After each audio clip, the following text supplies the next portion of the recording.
नया टॉपिक लेकर के आए हैं। आज का टॉपिक है विदेशी व्यापार। इंटरनेशनल ट्रेड के संदर्भ में अध्ययन करेंगे। सबसे पहले जानेंगे इंटरनेशनल ट्रेड यानी विदेशी व्यापार होता क्या है। वैश्विक स्तर पे एक देश का या विविध देशों का अन्य देशों के साथ होने वाले व्यापार को विदेशी व्यापार कहते हैं। तो विश्व में इतने सारे वर्ल्ड में इतने सारे कंट्री हैं और सबका एक दूसरे के साथ जो व्यापार है, कहीं आयात कोई कर रहा है, कोई निर्यात कर रहा है। इस तरह से विश्व के सभी देशों का एक दूसरे के साथ होने वाले व्यापार को अंतर्राष्ट्रीय व्यापार या इंटरनेशनल ट्रेड के नाम से जाना जाता है। तो अंतर्राष्ट्रीय व्यापार क्या है, ये आपने स्टडी किया। अब हम लोग अध्ययन करेंगे कि विदेशी व्यापार के कौन-कौन से महत्व हैं।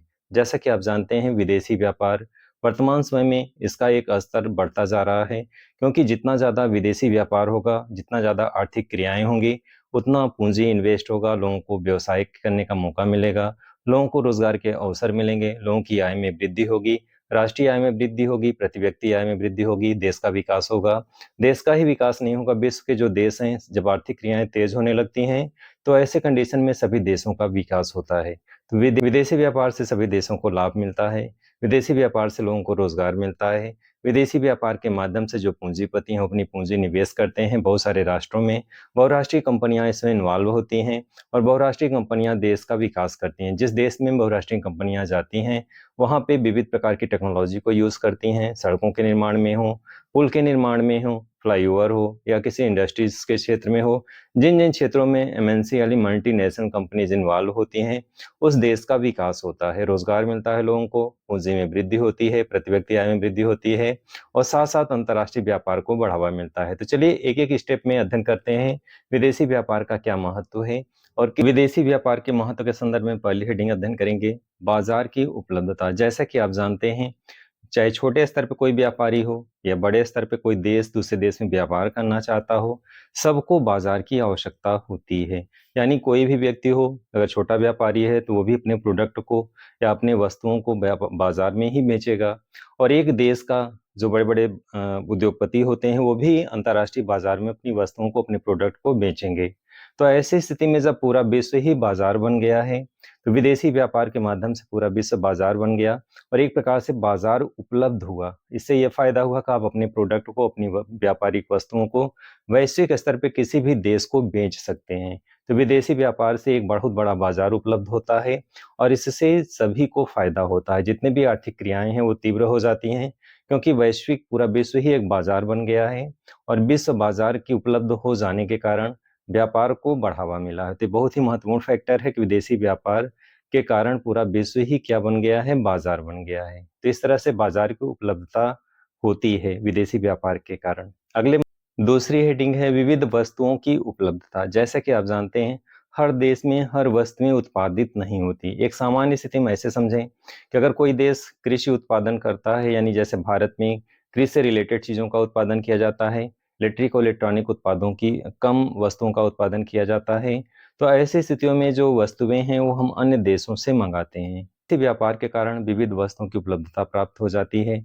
जो वस्तुएं हमारे देश में नहीं उत्पादन होता, उन वस्तुओं को हम विदेशी व्यापार के माध्यम से जिन देशों में उत्पादन होता है, उन देशों से हम वो वस्तुएं प्राप्त कर सकते हैं। तो इस तरह से विविध वस्तुओं की प्राप्ति हो जाती है, विविध आवश्यकताओं की पूर्ति हो जाती है। ये विदेशी व्यापार के कारण ही संभव हो पाया है। यानी विविध वस्तुएं, जो आपकी आवश्यकता की वस्तुएं हैं, वो आसानी से उपलब्ध हो जाती हैं विदेशी व्यापार के कारण। अगली हेडिंग है उत्पादन विशिष्टीकरण। जैसा कि आप जानते हैं, अंतर्राष्ट्रीय स्तर पे जब कोई देश कोई विशेष प्रोडक्ट उत्पादित करता है या विशेष सेवाएं प्रदान करता है, तो देश उस क्षेत्र में विशिष्टता हासिल कर लेता है। चाहे वो सेवा देने में विशिष्टता प्राप्त करता हो या फिर उत्पादन करने में विशिष्टता या महारत हासिल कर लेता हो। तो इस तरह से अंतर्राष्ट्रीय स्तर पे जो कोई भी देश हो, जो कोई सॉफ्टवेयर बनाता है या कोई विशिष्ट टेक्नोलॉजी डेवलप किया हुआ है, तो उस क्षेत्र में वो विशिष्टता प्राप्त कर लेता है, एक महारत हासिल कर लेता है और विश्व के अन्य देशों को वो सेवाएँ प्रदान करता है और इस क्षेत्र में वो अग्रणी सेवाएँ प्रदान करने वाला देश के रूप में जाना जाने लगता है। तो इस तरह से कुछ देश ऐसे हैं जो सेवाओं और उत्पादन प्रदान करने वाले के कारण उस क्षेत्र में वो विशिष्टता प्राप्त कर लिए हैं और दूसरे देशों को सेवाएँ प्रदान करते हैं या फिर वो उस क्षेत्र के विशिष्ट टेक्नोलॉजी प्रोवाइड करते हैं। तो ये भी एक महत्वपूर्ण फैक्टर है। महत्व है उचित मूल्य पर वस्तुओं की प्राप्ति। जैसा कि आप जानते हैं, जब कोई एक ही देश उत्पादन करता है, तो वस्तुओं की कीमत ज़्यादा होती है और उसका मूल्य ज़्यादा होता है।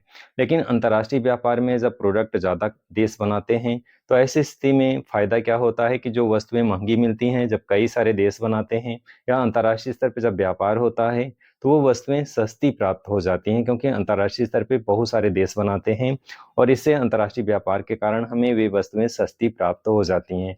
हो सकता है हमारे देश में टेक्नोलॉज़ी ऐसी हो कि उसमें कॉस्ट ज़्यादा पड़ रहा हो, तो वे वस्तुएँ महँगी ब पड़ेंगी। जैसे ही आप एग्ज़ाम्पल समझेंगे कि जैसे भारत में फ़िलिप्स कंपनी है, भारत में अदर कोई कंपनी है, इलेक्ट्रॉनिक आइटम बनाते थे, उनका कॉस्ट बहुत ज़्यादा आता था, जैसे टेलीविज़न है, कम और अदर प्रोडक्ट हैं, उनमें लागत ज़्यादा आती थी। लेकिन चीन ने उनसे कई गुना सस्ते रेट पे वो प्रोडक्ट मार्केट में लॉन्च कर दिया और इस तरह से उपभोक्ताओं को आसानी से कम कीमत पे वे वस्तुएँ प्राप्त होने लगी। तो इस तरह से सस्ती वस्तुएँ भी प्राप्त होती हैं अंतर्राष्ट्रीय नेट शेडिंग है संकट का सामना। जैसा कि आप जानते हैं, जब कोई आपदा आती है किसी देश में, कभी-कभी युद्ध होने लगता है एक देश का दूसरे देश के साथ, तो ऐसी परिस्थितियों में संकट का सामना हम अंतर्राष्ट्रीय व्यापार के माध्यम से कर सकते हैं। क्योंकि अंतर्राष्ट्रीय व्यापार के माध्यम से जब देश में आक्रमण हो जाता है, कोई आपदा आती है, तब उस देश में उत्पादन ठप पड़ जाता है और हम अपनी आवश्यकता की वस्तुएँ दूसरे देशों से मँगाते हैं। तो संकट का सामना हम आसानी से कर पाते हैं विदेशी व्यापार के माध्यम से। अगर विदेशी व्यापार ना होता, तो ऐसे संकट या विषमपूर्ण परिस्थितियों में हम दूसरे देशों से वस्तुएँ नहीं प्राप्त कर पाते। लेकिन विदेशी व्यापार के माध्यम से हम संकट के समय में भी हम आसानी से दूसरे देशों से सभी वस्तुएँ मँगा लें, चाहे हमारे देश में कितना भी संकट क्यों ना आया रहे। अगली हेडिंग है संसाधनों का समुचित उपयोग। जैसा कि आप एक एग्जाम्पल के माध्यम से समझेंगे, एक किसान के पास 20 बीघे ज़मीन है और उसके परिवार को 5 बीघे के माध्यम से ही उत्पादन इतना ज़्यादा हो जाता है कि उतने से ही उसका काम चल जाता है। लेकिन जब हम उन उत्पादन को अंतर्राष्ट्रीय स्तर पे या बाज़ार में बेच करके पैसा प्राप्त करना चाहते हैं, तो हम अपनी जितनी भूमि है सब पे कृषि उत्पादन करेंगे। तो इससे ये निकल के आता है कंक्लूज़न कि जब हम वैश्विक व्यापार करना चाहते हैं, तो जितना हमारे पास संसाधन होता है, उन संसाधनों का हम समुचित उपयोग करते हैं कि ज़्यादा से ज़्यादा उत्पादन हो और ज़्यादा से ज़्यादा हम व्यापार करें। तो इस तरह से अंतर्राष्ट्रीय व्यापार के कारण हम अपने जितना भी हमारे पास संसाधन होते हैं, उनका समुचित उपयोग कर पाते हैं। क्योंकि अगर अंतर्राष्ट्रीय व्यापार नहीं होगा, लिमिटेड व्यापार होगा, तो उत्पादन हम कम करेंगे।